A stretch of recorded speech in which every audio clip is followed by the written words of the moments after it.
ನಮಸ್ಕಾರ friends, ಸೃಷ್ಟಿಸ್ kitchen ವೀಕ್ಷಕರಿಗೆಲ್ಲರಿಗೂ ಪ್ರೀತಿಯ ಸ್ವಾಗತ. ಇವತ್ತಿನ ದಿನ ರೆಸಿಪಿ ಬಂದು ರಾಗಿ ಪಡ್ಡು.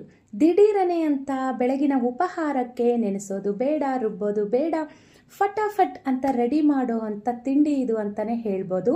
ನಮ್ಮ ಆರೋಗ್ಯಕ್ಕೂ ರಾಗಿ ಅನ್ನೋದು ತುಂಬ ಒಳ್ಳೆಯದು. ಈ ರೀತಿ ಬ್ರೇಕ್ಫಾಸ್ಟ್ ಮಾಡಿಕೊಂಡು ವಾರದಲ್ಲಿ 2-3 ಸರಿ ತಿನ್ನೋದ್ರಿಂದ ತುಂಬ ಯೂಸ್ಫುಲ್ ಆಗುತ್ತೆ ನಮಗೆ ಅಂತಲೇ ಹೇಳ್ಬೋದು. ಇದಕ್ಕೆ ಕಾಂಬಿನೇಷನ್ ಆಗಿ ನಾನಿಲ್ಲಿ ಸಖತ್ ಟೇಸ್ಟಿಯಾದ ಟೊಮ್ಯಾಟೊ ಚಟ್ನಿ ಹಾಗೆ ಪಡ್ಡು ಮಾಡೋದು ಹೇಗೆ ಅಂತ ಈ ವಿಡಿಯೋದಲ್ಲಿ ನೋಡಿಸ್ತಾ ಇದ್ದೀನಿ. ನೋಡೋಣ ಬನ್ನಿ ಫ್ರೆಂಡ್ಸ್. ಇಲ್ಲಿ ನಾನು ಪಡ್ಡು ಮಾಡಲಿಕ್ಕೆ ನೋಡಿಸ್ತಾ ಇದ್ದೀನಿ 1 ಕಪ್ಪಷ್ಟು ರಾಗಿ ಹಿಟ್ಟನ್ನು ತೊಗೊಂಡಿದ್ದೀನಿ. ನೀವು ಯಾವುದೇ ಅಳತೆ ತೊಗೊಳ್ಳಿ, ರಾಗಿ ಎಷ್ಟು ತೊಗೊಳ್ತಿರೋ ಅದರಲ್ಲಿ ಅರ್ಧ ಭಾಗದಷ್ಟು ರವೆ ತೊಗೋಬೇಕು. ರವೆ ಅಂದರೆ ನಾವು ಉಪ್ಪಿಟ್ಟಿಗೆ ಯೂಸ್ ಮಾಡ್ತೀವಲ್ಲ, ಮೀಡಿಯಮ್ ಸೈಜ್ ಬಾಂಬೆ ರವೆ. ಈಗ ನಾನು ಇದನ್ನು ಮಿಕ್ಸಿಂಗ್ ಬೌಲ್ಗೆ ಸೇರಿಸ್ಕೊಳ್ತಾ ಇದ್ದೀನಿ. ಸೇಮ್ ಸೈಜ್ ಕಪ್ಪನ್ನೇ ನಾನು ನಿಮ್ಗೆ ನೋಡಿಸ್ತಾ ಇದ್ದೀನಿ, ಅಳತೆಗೆ ಈಸಿ ಆಗುತ್ತೆ ನಿಮಗೆ ಅಂತ. 1 ಕಪ್ ರಾಗಿ ಹಿಟ್ಟು, ಅರ್ಧ ಕಪ್ಪಷ್ಟು ರವೆನ ಸೇರಿಸ್ಕೊಂಡು ರುಚಿಗೆ ತಕ್ಕಷ್ಟು ಉಪ್ಪು ಹಾಗೆ 1 ಚಿಟಿಕೆಯಷ್ಟು ಅಡಿಗೆ ಸೋಡವನ್ನು ಬಳಸ್ಕೊಳ್ತಾ ಇದ್ದೀನಿ. ಇದು ಇಷ್ಟ ಇಲ್ಲದೆ ಇರೋರು ಸ್ಕಿಪ್ ಮಾಡ್ಬೋದು. ಹಾಗೆಯೇ ಜೀರಿಗೆ 1 ಟೀ ಸ್ಪೂನ್ ಹಾಕ್ಕೊಳ್ತಾ ಇದ್ದೀನಿ ನಾನಿಲ್ಲಿ. ಜೀರಿಗೆ ಹಾಕಿದ ನಂತರ ಈಗ ಇದಕ್ಕೆ ನಾವು ಮೊಸರನ್ನು ಸಹ ಸೇರಿಸ್ಕೋಬೇಕಾಗುತ್ತೆ. ಮೊಸರಲ್ಲಿ ನಾನು ಅರ್ಧ ಕಪ್ಪಷ್ಟು ತೊಗೊಂಡಿದ್ದೀನಿ. ರಾಗಿ ಹಿಟ್ಟು ಎಷ್ಟು ತೊಗೊಂಡಿದ್ದೀವೋ ಅದರಲ್ಲಿ ಅರ್ಧ ಭಾಗದಷ್ಟು ಮೊಸರು, ಅರ್ಧ ಭಾಗದಷ್ಟು ರವೆ ಇರಬೇಕು. ಈಗ 1 ಕ್ಯಾರೆಟ್ ತುರಿದಿಟ್ಟಿದ್ದೀನಿ, 1 ಈರುಳ್ಳಿ ಸಣ್ಣದಾಗಿ ಹಚ್ಚಿಟ್ಟಿದ್ದೀನಿ, ಕರಿಬೇವು ಸೊಪ್ಪು, ಕೊತ್ತಂಬರಿ ಸೊಪ್ಪು, ಹಸಿರು ಮೆಣಸಿನ್ಕಾಯನ್ನು ಸಹ ಸಣ್ಣದಾಗಿ ಹಚ್ಚಿಟ್ಕೊಂಡಿದ್ದೀನಿ. ಇವನ್ನು ಸಹ ನಾವು ಮಿಕ್ಸಿಂಗ್ ಬೌಲ್ಗೆ ಸೇರಿಸ್ಕೊಳ್ಳೋಣ. ಈ ರೀತಿಯಾಗಿ ಕ್ಯಾರೆಟು ಎಲ್ಲ ಹಾಕಿ ಮಾಡೋದ್ರಿಂದನೂ ನಮಗೆ ತುಂಬ ಒಳ್ಳೆಯದು, ಮಕ್ಕಳಿಗೂ ಸಹ ತುಂಬ ಒಳ್ಳೆಯದು ಅಂತ ಹೇಳ್ಬೋದು. ಈಗ ಈ ಪದಾರ್ಥಗಳೆಲ್ಲ ಮಿಕ್ಸಿಂಗ್ ಬೌಲ್ಗೆ ಸೇರಿಸ್ಕೊಳ್ಳೋಣ. 1 ಕ್ಯಾರೆಟು, 1 ಈರುಳ್ಳಿ, 4 ಹಸಿರು ಮೆಣಸಿನ್ಕಾಯಿ ಈ ರೆಸಿಪಿಗೆ ನಾನು ಯೂಸ್ ಮಾಡಿರೋದು. ಈಗ ಇದಕ್ಕೆ ನೀರನ್ನು ಸೇರಿಸ್ಕೋಬೇಕು. ನೀರು ಸಹ ನಮಗೆ ಅಳತೆ ಗೊತ್ತಾಗಲ್ಲ ಅನ್ನೋರ್ಗೆ ಹೇಳ್ತಾ ಇದ್ದೀನಿ. ನಾವು ರಾಗಿ ಹಿಟ್ಟು ತೊಗೊಂಡಿರೋ ಕಪ್ಪಲ್ಲಿ 1 ಅರ್ಧ ಕಪ್ಪಷ್ಟು ನೀರು ಹಾಕಿದ್ದೀನಿ ಮೊದಲಿಗೆ. ನಂತರ ನೋಡಿಕೊಂಡು ಹಾಕ್ಕೋಬೋದು, ಯಾಕಂದರೆ ಪಡ್ಡು ಮಾಡ್ತಾ ಇದ್ದೀವಿ. ದೋಸೆ ಆದರೆ ನಮಗೆ ಇಲ್ಲಿ ಸ್ವಲ್ಪ ನೀರು ಹಾಕಿ ಕಲಿಸ್ಕೊಂಡ್ರೂ ಪರವಾಗಿಲ್ಲ, ಪಡ್ಡುಗೆ ನೀರಾಗಿ ಕಲಿಸೋ ಹಾಗಿಲ್ಲ. ಫಸ್ಟಿಗೆ ಅರ್ಧ ಕಪ್ ಹಾಕಿದ್ದೀನಿ, ಪುನಃ 1 ಅರ್ಧ ಕಪ್ಪು ಸೇರಿಸ್ಕೊಂಡಿದ್ದೀನಿ. ಅಂದರೆ ಟೋಟಲಿ 1 ಕಪ್ಪಷ್ಟು ರಾಗಿ ಹಿಟ್ಟು ನಾವು ಎಷ್ಟು ತೊಗೊಂಡಿದ್ದೀವೋ ಅದೇ ಕಪ್ಪಲ್ಲಿ 1 ಕಪ್ಪಷ್ಟು ನೀರು ಇದಕ್ಕೆ ಹಿಡಿಸಿದೆ. ಕನ್ಸಿಸ್ಟೆನ್ಸಿ ಅನ್ನೋದು ನೋಡಿಸ್ತಾ ಇದ್ದೀನಿ ನೋಡಿ ಫ್ರೆಂಡ್ಸ್. ನೀರು ಹಾಗೆ ಇರಬಾರ್ದು, ಈ ರೀತಿಯಾಗಿ ಪಡ್ಡು ಮಾಡಲಿಕ್ಕೆ ನಮಗೆ ಇರಬೇಕು. ಈಗ ಇದನ್ನು ನಾವು 10-15 ನಿಮಿಷಗಳ ಕಾಲ ಇದನ್ನು ಪಕ್ಕಕ್ಕಿಟ್ಬಿಡೋಣ.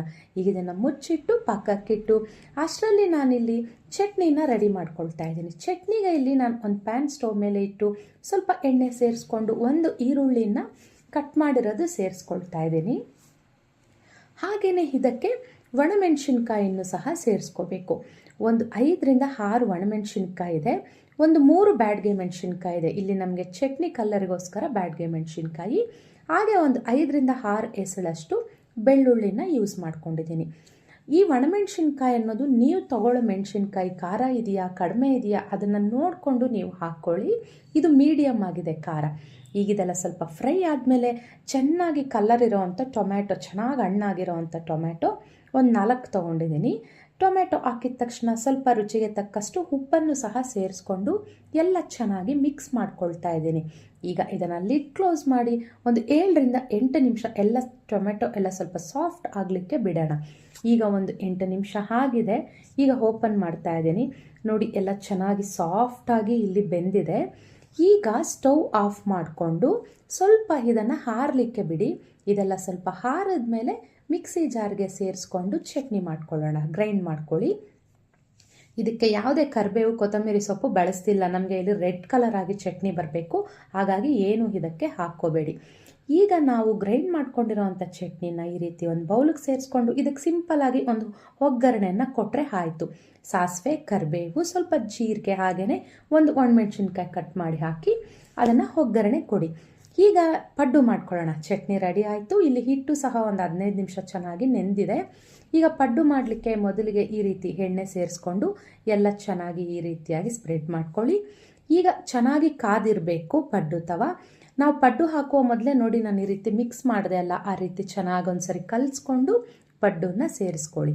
ಸ್ಟವ್ ಲೋ ಫ್ಲೇಮಲ್ಲೇ ಇಟ್ಕೊಳ್ಳಿ. ಐ ಫ್ಲೇಮಲ್ಲಿಟ್ಟರೆ ಬೆಂದಿರೋ ಥರ ಇರುತ್ತೆ ಅಷ್ಟೇ, ನಮಗೆ ಕಲರ್ ಚೇಂಜ್ ಆಗಿ ಬೆಂದಿರೋ ಥರ ಇರುತ್ತೆ, ಒಳಗೆ ಹಸಿಯಾಗೇ ಇರುತ್ತೆ. ರಾಗಿ ಅನ್ನೋದು ಸ್ವಲ್ಪ ಬೇಯಲಿಕ್ಕೆ ಟೈಮ್ ಹಿಡಿಯುತ್ತೆ.